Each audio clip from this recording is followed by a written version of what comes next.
How to delete your Claude AI chat history on Android. This tutorial shows you how to clear your conversation history in the Claude AI app. First, open the Claude AI app on your Android device. Tap on the menu icon, or the three lines at the top left, to open the sidebar. From there, you will see a list of all your previous conversations.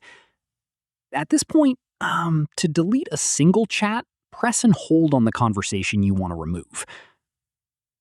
After that, tap on Delete to remove that conversation from your history. From there, confirm the deletion when prompted. In the next step, if you want to delete multiple chats, repeat the same process for each conversation you want to remove. Keep in mind, once your chat history is deleted, it cannot be recovered, so make sure you no longer need any of those conversations before confirming. Finally, go back to the sidebar and confirm that your chat history has been cleared successfully. And that's it.